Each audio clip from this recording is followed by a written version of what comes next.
because no doubt Labour is going to be doubling down on their renewables pledges to hit energy targets. 82% renewables by 2030, they claim. Net zero by 2050.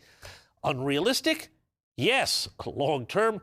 Definitely not. It's going to start biting soon. Energy experts have endlessly warned the Labour government of an unstable grid, soaring power prices, and an energy system Australia simply cannot afford. Ideology over reality, and households, as I'm sure you well know, are paying the price. Well, joining me now to talk about this is Head of Energy Research at MST Financial, Saul Kavanic. Saul, thank you so much for joining me this evening.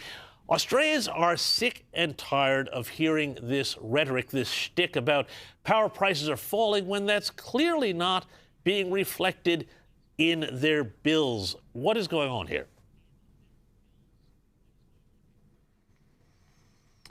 Well, we're facing a crisis of ideology and a crisis of competence when it comes to energy policy.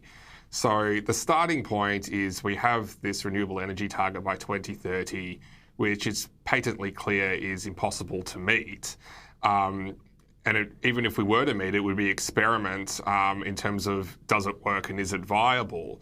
Now, the problem with having such a ridiculously ambitious target is not just that the target can't be met, but all the central planning that is being done by the regulatory bodies presume that that target is going to be met. And what then happens is, as we don't meet that target, we haven't got a plan B and a plan C to deal with what's actually happening, as opposed to what a few members of parliament kind of delude themselves into what they want to happen. And then you end up with insufficient investments in our grid, and that results in increased volatility. And Australia now faces the highest volatility in energy prices of any OECD country in the world. And it results in more unreliability. And that then flows through to three key sectors of our economy. The first one being the industrial manufacturing base. We've already seen significant closures and thousands of blue-collar jobs lost over the last few years. The second one is we feel it at home, where obviously bills have continued to rise.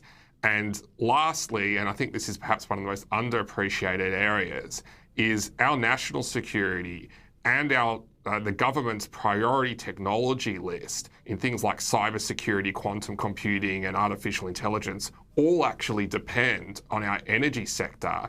And we're seeing our national security agenda and our technology agenda being held back and let down by our energy policy makers. And the future of Australia's economy and security is actually at stake here. It's not even just about our bills at home.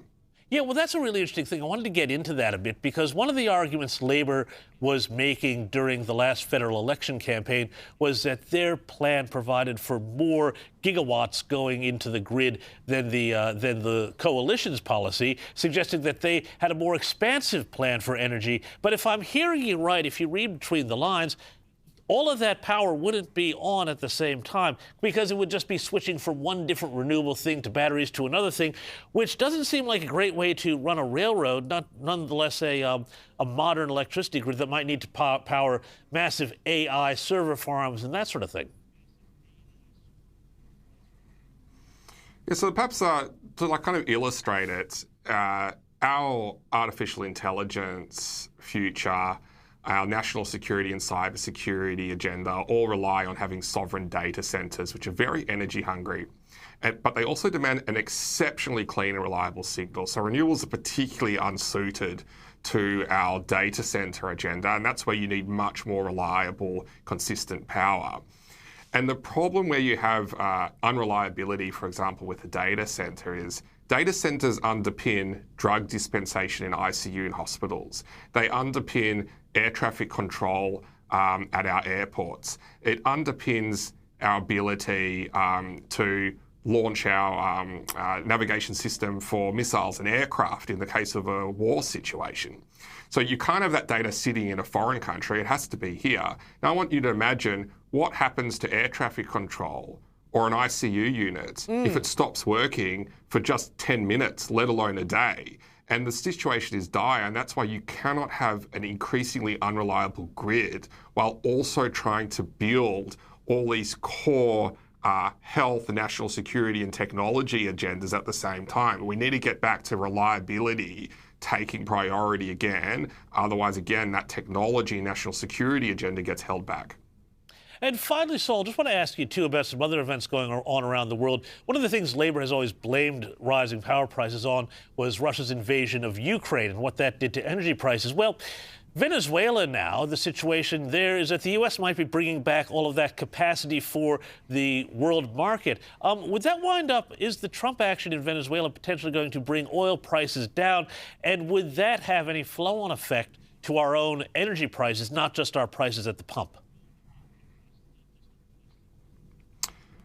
Well, before I just touch on the Venezuela question, if I could just please address this excuse that we keep hearing from the government that higher prices are due to the impact of the Ukraine war on gas.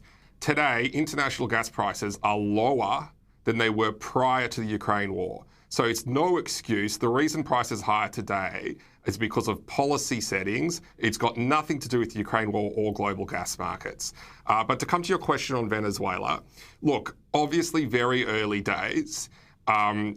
There's quite a few pieces that would have to fall into place for Trump's ambition there to see a transition to a government which is more pro-US and to happen. Now, if it happens, though, you will see significant interest by the majors to invest in Venezuelan oil. That could see its production double or triple over the course of the next several years, and that will bring down prices. In particular, you could even see something like Venezuela leave OPEC and provide more pressure on OPEC's cartel behavior, which again could put further downward pressure on prices. So the ambition, if it's realized, could be quite beneficial in terms of lowering prices, but there's still, again, quite a few pieces that need to fall into place before that happens. Well, Saul, as a V8 driver, I am hoping that it does all fall in place. Thank you so much, Saul Kavonic.